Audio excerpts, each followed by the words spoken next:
Hello guys, how are you? I'm Hardeep Singh. Welcome back to your own YouTube channel. IELTS updates and recent exams. For more updates related to recent IELTS exam writing test topics, listening, reading, practice test, and speaking, you got guesswork. Please, guys, participate in everyday listening and reading practice test to achieve your desired band score in your actual IELTS exam. Please hit the like and subscribe button. Press the bell icon for the upcoming notifications. Don't forget like, subscribe and share my YouTube channel and my Facebook page, IELTS updates and recent exams. Part 1. You will hear a woman talking to a wedding planner about her wedding. First, you have some time to look at questions 1 to 4.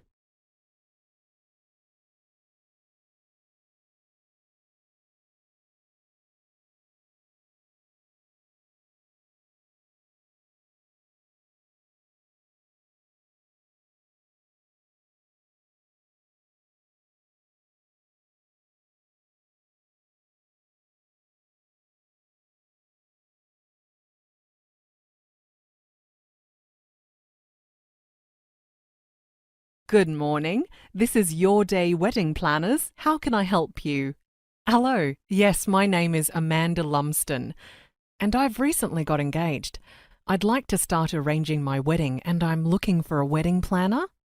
How lovely that you are getting married. It's a very big day that should be enjoyed without any stress. You are very wise to be looking for a wedding planner. May I ask when you are wanting to have the wedding? We are looking at next July on a Saturday. I think having it on a weekend is the best idea, so that people can travel more easily, and if we had it on a Sunday, people wouldn't have time to recover, would they? Yes, the whole system is pretty much set up for Saturday weddings. Everything gets much more expensive if you want to have a wedding on a Sunday because of the extra staff costs of working on Sundays. What kind of wedding do you envision? For example, where would you like the wedding to be? We want to get married here in London. It makes it much easier for everyone. Country weddings are lovely, but there is so much involved with travel and accommodation. I'm from here myself, and my fiancé comes from Scotland. It will be easier if they can just all come directly here. And we'd like a church wedding, but I must confess, neither of us is very religious. I just think getting married in a garden isn't very romantic. We could easily organise that for you. The important thing is to set a date. July is wedding season and reception venues book out quite quickly. Have you thought about how many people would be coming? I made a quick list last night, and if all the Edinburgh relatives are able to come, we are looking at about 80 people, I think. That's if no children are invited. Then it would be over 100, so I really don't want to invite any at all. That's a pretty standard size. What you should do is come into our studio so we can discuss your requirements. Would you like to make an appointment? Before you hear the rest of the conversation, you have some time to look at questions 5 to 10.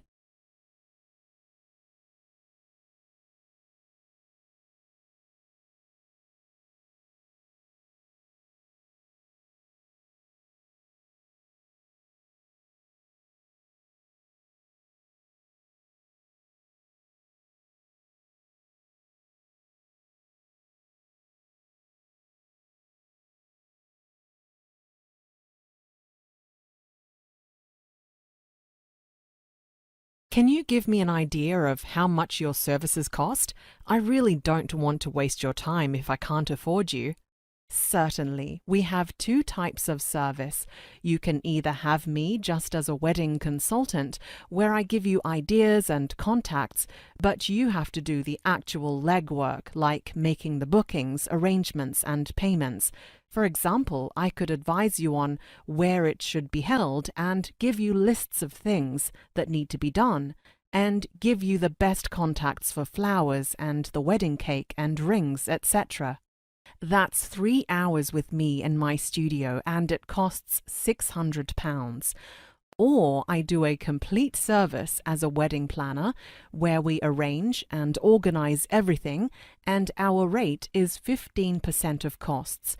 For example, if what we arrange for your wedding costs £20,000, which is a low average for a church wedding with a 3-course sit-down reception in London, we would add another £3,000 for our fee.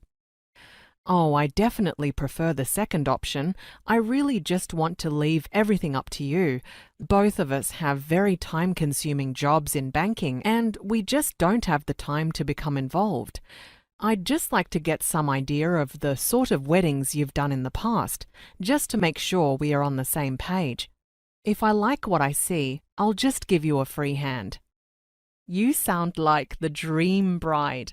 I can give you references too if you like, people you can talk to who have used my services in the past. I could give you as many names as you like. In any case, let's make an appointment so you can come to my studio for a chat. Would Wednesday afternoon suit you, say around 4 p.m? It would be best if I came in my lunch hour. Could I come on Wednesday at 12:30? That's perfect. Do you have our address? Yes, it's 25 Brompton Road. Is that right? Great. We'll see you on Wednesday then. Goodbye. That is the end of part 1. You now have half a minute to check your answers.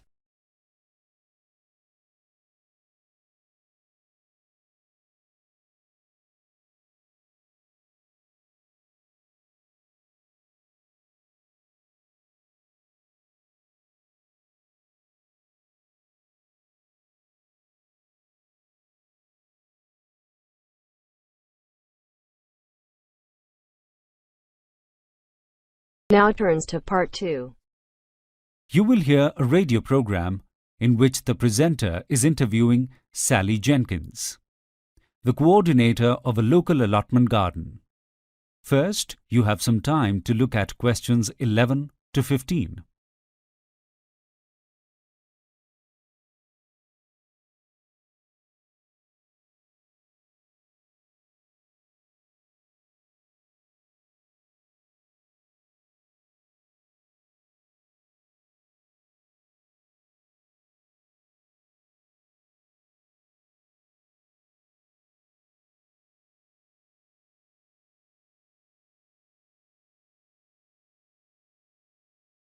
For the last couple of years, Sally Jenkins has been managing an allotment in her town of Springvale. There is a lot of excitement about how you are managing the space. How is it different? As you know, an allotment is a piece of public land that is broken into small patches of land or allotments for citizens who don't have gardens to be able to grow flowers and food for their own use. When I took over managing this one, it was quite a mess. Only about 20% of the spaces were being used regularly and looking good, while the rest of them were quite barren.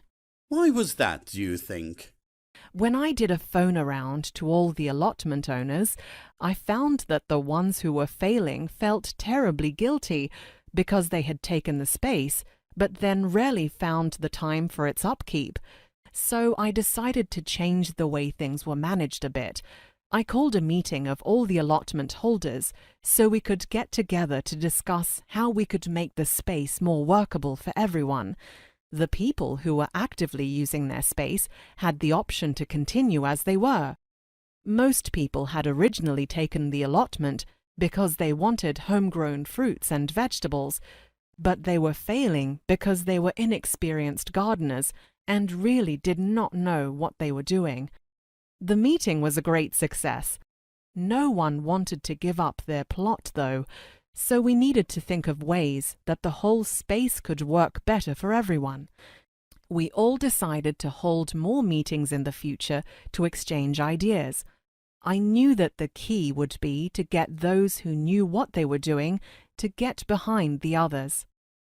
Before you hear the rest of the conversation, you have some time to look at questions 16 to 20.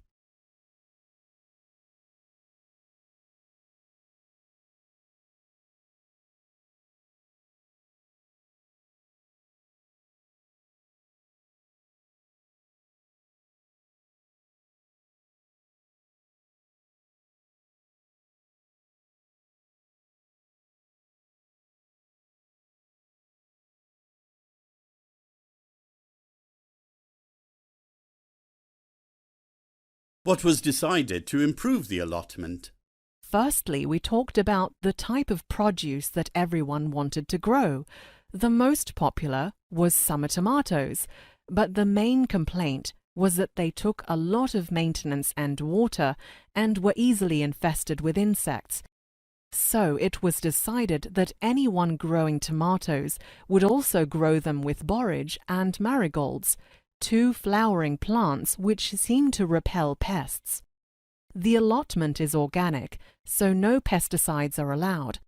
The watering problem was solved by getting a council grant to install drip irrigation systems in every allotment.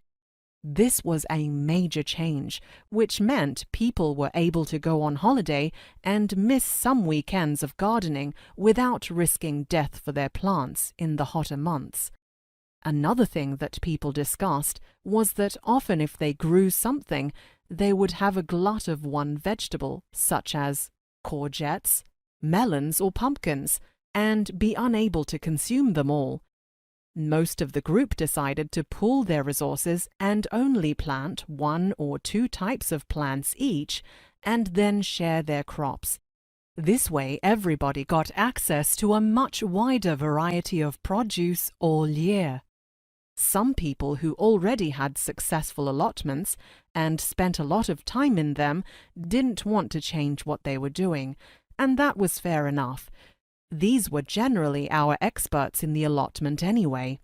Their plots were successful because they spent a lot of time in them, and they had a great deal of experience and knowledge. These people have turned out to be a fantastic resource for teaching those who have spent less time gardening. Most of the plots had hardened, derelict compost heaps taking up a lot of space. One of the gardeners confessed that the thing he loved most about having an allotment was creating compost. He offered to transform his complete plot into a large compost heap to be accessible to everyone. This has been a huge success, and all the allotment tenants bringing him their vegetable peelings and food waste regularly has meant they visit the allotment more often. We have, and I do not hesitate to boast, the richest, most worm-filled compost resource in the country. Doing it collectively like this has given all the gardeners more space in their own lots to grow things. The allotment is looking wonderful these days, and what has been produced in the last couple of years has been astounding. By working more communally, the gardeners have brought so much food to their tables. But most of all, the great feeling of community that this has fostered has been very heartwarming. That is the end of part 2. You now have half a minute to check your answers.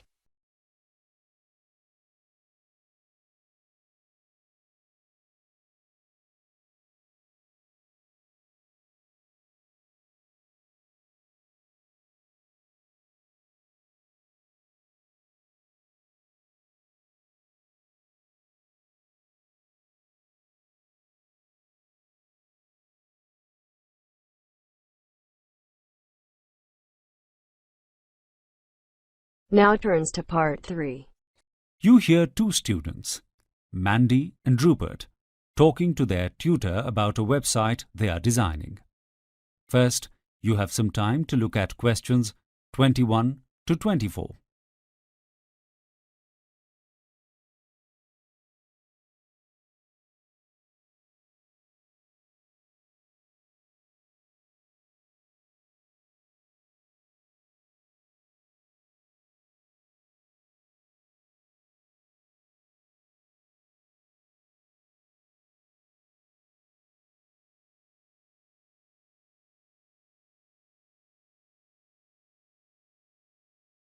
Now listen carefully and answer questions 21 to 24. Hello, Mandy and Rupert. Well, here we are again. The material you brought to me last week was very incomplete, so I hope you have managed to bring something a bit better this week. We hope so. This assignment is quite difficult, and because I have a new computer, we are still learning the software.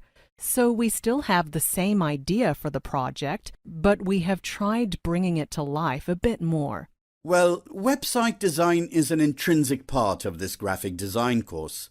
I am sorry if I came over as extra tough last week, but I was so disappointed with the layout. I think it was because we ran out of time. This week, we've really put ourselves completely into it, and I hope you'll be more pleased with the outcome. It's the same concept for a website for a hairdresser, because we still think this is a good idea, but this time we have added a lot of pages. The hairdresser has actually been really helpful. Here's the homepage. Ah, that is much more visually pleasing. What did you do to change it so much? We took your advice and went back to talk to the client. Actually, sitting in the salon with her was really useful. We spent a few hours with her, saw the kind of work she did for customers, and had a good look at the decor and the ambience of the place. She had told us over the phone that she wanted a trendy website, but once we got to the salon, we saw our idea of trendy and hers was much different. The decor was very natural, with light-colored wood and soft lighting. We sat down with her and put together a color ideas book on the tablet, using images that she showed us on social media. That gave us something to work with when we got home. It's very interesting that you have learnt not just to listen to what the client says, but paid her a visit and asked her exactly what she wants. This image on the homepage is looking very good. Where does it come from? It's a photo I took of the salon when I was there. I put it through a few filters and came up with this. Before you hear the rest of the conversation, you have some time to look at questions 25 to 30.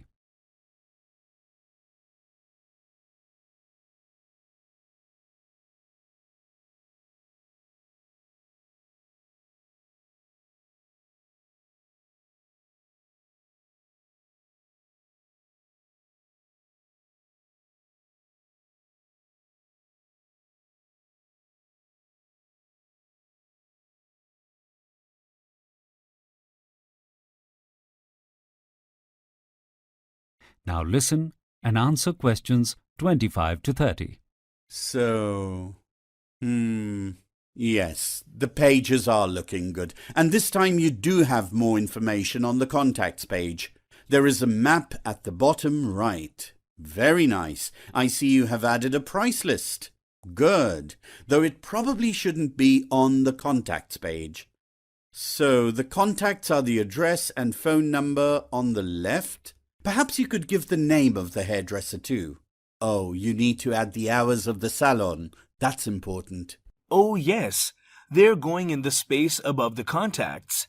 Now on this page, we have added some images that the client gave us of hairstyles and colors she has done.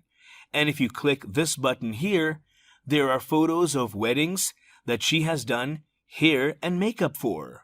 Rather than having to go to the weddings from that page, why not have a separate link in the index for weddings? The photos have been professionally done, so they do look good. Yes, that's a good idea. Now, Rupert, I know you weren't very enthusiastic about doing this project when it was assigned to you, and it was quite clear last week that you had left Mandy to do most of the work. Mandy, has he stepped up a bit more since we last spoke? Yes, he's been on the project 100% this week. I'm glad to hear that. Rupert, you need to learn that in the world of graphic design, it would be very unusual if all the projects you had to work on were projects you were interested in. The key is to become involved whether you want to or not. Yes, I understand that now. You know, the more I've worked on this, the more interested I've become. I have learned my lesson. Okay, so have you shown the website to the client yet? We wanted you to see it first. Do you approve us sending her a link to it today? Yes, of course. But make sure you tell the client that this is not the final product and she can add or change anything she wishes. For example, make sure she is happy with the typeface. Also, I'm not sure if it is a good idea to have music on the site. Some people find it a bit off-putting. So I will see you next week and you can tell me what the client's reaction is. Thank you for coming in. That is the end of part 3. You now have half a minute to check your answers.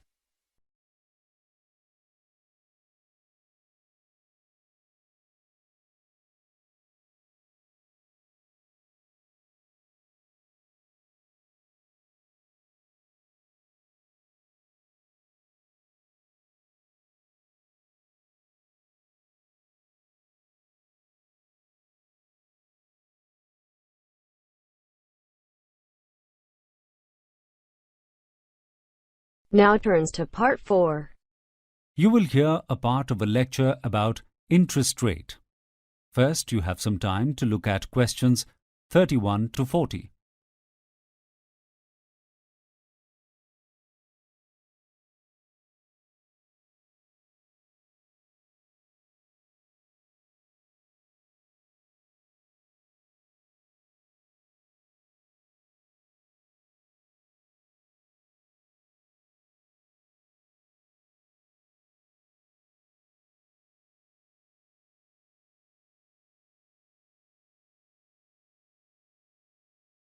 Now listen carefully and answer questions 31 to 40.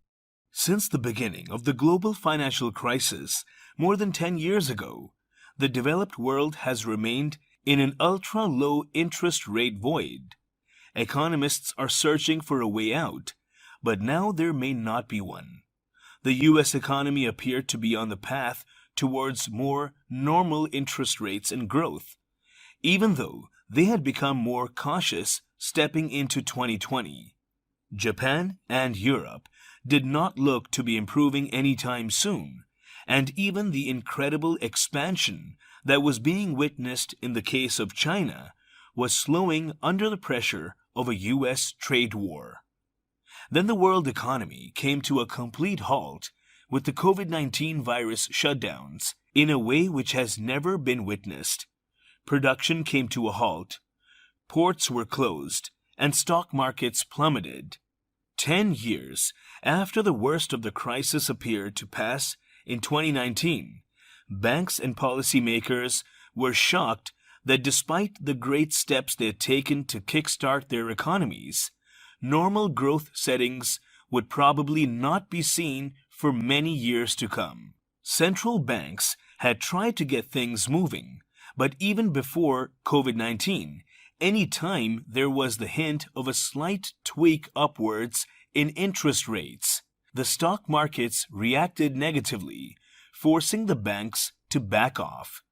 If central banks try to normalize their monetary settings now, it could risk an even greater crisis. The big question is, will interest rates ever rise again? Are we to expect the current situation to continue as a type of new normal? From the beginning of the century, the very nature of world industries was reshaped by new technology. 30 years ago, the world's biggest companies were mainly fossil fuel energy and motor vehicle manufacturers. Now, the majority are tech companies and banks. The top tech companies, like Amazon, do not require huge capital investments and large workforces like the 20th century industries did. As a result, until very recently at least, savings rates in the developed world had increased, but the demand for capital investment and human resources decreased. In the wake of COVID-19, however, any expectation of unchanging interest rates and high levels of savings is no longer secure, and only time will tell what form the world economy will take in the coming years. Pre-COVID-19, it was believed that the demographic and technological shifts that had been occurring over the previous decade may have permanently set interest rates at levels never previously experienced. Of course, globalization and the lowered cost of imported manufactured products was also another factor when trying to figure out why the world economy seemed to be slowing down. Now, The very existence of globalization is under threat. There are some who believe that the developed world's economies would have slowed down anyway, regardless of whether the 2008 financial crisis had occurred. It seems we may be able to blame something else on the baby boomers apart from climate change. Baby boomers are the generation born between 1946 and 1964, and they have the largest savings, home ownership, and spending power of any of the generations. The oldest segment of baby boomers, those born in the first 10 years after the Second World War, were just starting to enter retirement when the economic crisis occurred. The rest of them, and some older ones who remained in the workforce to recoup capital losses from the crash, will have retired by the end of the decade. This means that they have had to become even more diligent savers in order to finance the years they will not be working. They have been a particularly productive segment of society. Economically speaking, it was probably more down to luck than anything. They were just born at the right time. They grew up in the post-war period of high growth and economic stability. There were few problems to stop this prosperity for them as they moved into the workforce, except perhaps the fuel crisis in the 1970s. During the 1990s, they reached their peak earning period in a time of prosperity and were well positioned to stake their savings in the technological boom. Each month now, until 2031, more and more of them will be going into retirement. As baby boomers retire, we should expect wide-ranging effects. As retirees, not only will they no longer contribute taxes, but they will be spending less, which is not a good recipe for economic growth. Before the recession of 2008, a retiree could invest their savings in the money market and get a 3 to 4% annual return on their investment. Now they would be lucky to get 0.75%. This means that the wealth of the baby boomers is going to dwindle during their retirement. Add to that a growing life expectancy, meaning they will need to support themselves for a longer period, and the amount of these savings that will have disappeared during the COVID-19 crisis, the outlook is not looking so good. Many baby boomers may end up living in poverty at the end of their lives. There are so many unknowns ahead of us economically in light of the current crisis. It is no longer easy to speculate. That is the end of part 4. You now have half a minute to check your answers. So guys, don't forget like, subscribe and share my YouTube channel and my Facebook page.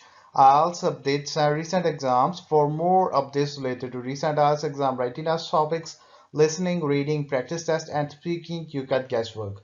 Please guys, participate in everyday new IELTS listening and reading practice tests to achieve your desired band score in your actual IELTS exam. For more IELTS material, visit my official website www.ieltsupdatesandrecentexams.com. The link is given below in the description. If you need PDF files of latest IELTS material, then please join my Telegram channel. So guys, please write your score below the comment section. Again, thanks for listening. God bless you all guys. Stay tuned, stay safe.